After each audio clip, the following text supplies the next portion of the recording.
नमस्कार, मी श्रुती राहुल TV9 विशेष मध्ये आपलं स्वागत करते।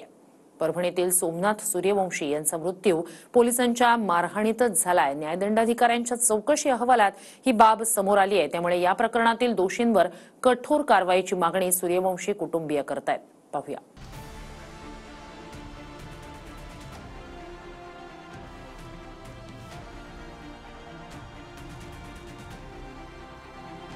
सोमनाथ सूर्यवंशींचा मृत्यू कोठडीतल्या पोलिसांच्या मारहाणीमध्येच झाला। या संदर्भातला न्यायदंडाधिकाऱ्यांच्या चौकशीचा अहवाल समोर आलाय। त्यामुळे नवा मुंडा पोलीस ठाण्यातील मारहाणीचं प्रकरण नव्यानं चर्चेत आलं आहे। परभणी हिंसाचाराप्रकरणी न्यायालयीन कोठडीमध्ये असणाऱ्या सोमनाथ सूर्यवंशींच्या कोठडीमधल्या मृत्यूनं राज्यभरात खळबळ माजली होती। परभणीमधील सोमनाथ सूर्यवंशींच्या मृत्यूला पोलीस जबाबदार। नवा मुंडा पोलीस ठाण्यामध्ये मारहाण करण्यात आल्याचा ठपका। गोपनीय अहवाल राज्य मानवाधिकार आयोगासमोर सादर। आयोगानेही गंभीर दखल घेत संबंधित सर्व पोलिसांना नोटीस बजावून उत्तर मागितलं।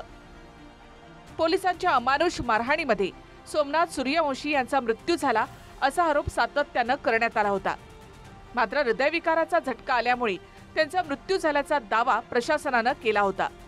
दरम्यान 5 दिवस उलटूनही सरकारने दखल घेतली नाही। मारहाणीमुळेच मृत्यू झाल्याचं आम्ही आधीपासूनच बोलत होतो असं म्हणत दोषी पोलिसांवर कठोर कारवाईची मागणी सूर्यवंशी कुटुंबियांना केली आहे।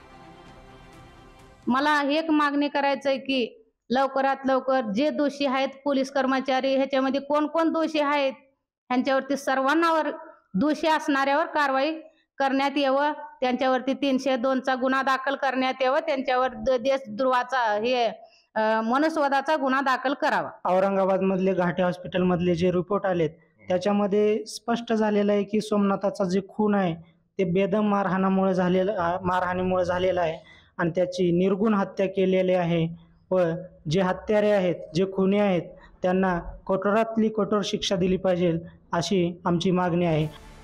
न्यायदंडाधिकाऱ्यांच्या अहवालानंतर विरोधकांनी सत्ताधाऱ्यांवर निशाणा साधला। सोमनाथ सूर्यवंशींच्या मृत्यू प्रकरणी गृहमंत्र्यांना चुकीची माहिती दिली होती का असा सवाल राऊतांनी केला। तर राऊतांना दुसरं काही काम नसून दोषींवर कारवाईची भूमिका असल्याचं म्हणत परिणय फुकेंनी प्रत्युत्तर दिलंय। वारंवार आम्ही तेच सांगत आहोत ना, आणि गृहमंत्री आमचे वारंवार हे असं घडलंच नाही हे सांगतायत, पण ते खोटं बोलतायत आणि पोलिसांनी त्यांना खोटी माहिती दिलेली आहे। निश्चितच सरकारची भूमिका ज्या प्रकार कोणी दोषी आहे त्याला बेड्या टाकण्याची किंवा त्याच्यावर कारवाई करण्याची भूमिका सरकारची राहणार आहे। या संदर्भात सरकार म्हणजे पोलीस विभागामार्फत चौकशी करून आणि सखोल चौकशी करून जोही दोषी असणार त्याच्यावर कारवाई होणार आहे। सोमनाथ सूर्यवंशींच्या मृत्यू प्रकरणात सरकार उघडा पडल्याची टीका वडेट्टीवार यांनी केली। मुख्यमंत्र्यांना चुकीचं ब्रीफिंग करणाऱ्या अधिकाऱ्यांवर कारवाईची मागणी वडेट्टीवार यांनी केली आहे। तर दोषींवर कारवाई केली जाईल असं आश्वासन राज्यमंत्री पंकज भोयर यांनी दिलंय। यामध्ये सरकार आता उघडं पडलेलं आहे। सरकारची जे झाकण्याचा प्रयत्न होता ते आता उघडलेलं आहे। जो पोलिसांनी हे कृत्य केलेलं आहे, ही घटना घडवली आणि त्याचा जीव घेतला आहे, त्याच्यावर 302 चा गुन्हा दाखल झाला पाहिजे। मुख्यमंत्र्यांना चुकीचं ब्रीफिंग देणाऱ्या चुकीची माहिती देणाऱ्या अधिकाऱ्यावर कारवाई झाली पाहिजे। त्यांचं निलंबन झालं पाहिजे, त्यांच्यावर डी सुरू झाली पाहिजे। ज्या दिवशी ही घटना घडली त्या दिवशीच आम्ही सांगत होतो की याला पूर्णपणे तिथं असणारं पोलीस प्रशासन हे जबाबदार आहे, पण सत्तेत असणारे मंत्री नेते हे नेहमी त्या ठिकाणी काही गोष्टी लपवण्याचा प्रयत्न तिथं करत होते। अहवालावर सखोल चर्चा करून जे कोणी याच्यामध्ये दोषी असतील निश्चितपणे त्यांच्यावर कारवाई करण्यात येईल। थेट पोलिसांवरतीच ठपका जो आहे तो त्या अहवालात आहे। कारण पहिले सर्वप्रथम सखोल चौकशी करण्यात येईल आणि चौकशीनंतरच अंतिम निष्कर्षापर्यंत शासन पोहोचेल।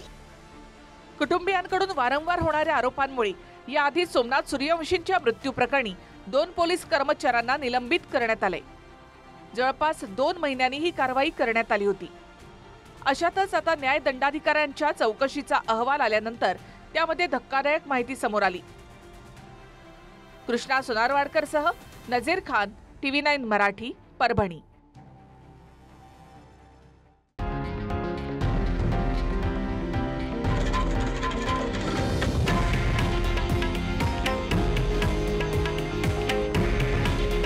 हे आहे देशातील नंबर 1 न्यूज नेटवर्क आणि आपण पाहत आहात TV9 मराठी। काळजी तुमची, हित महाराष्ट्राचं.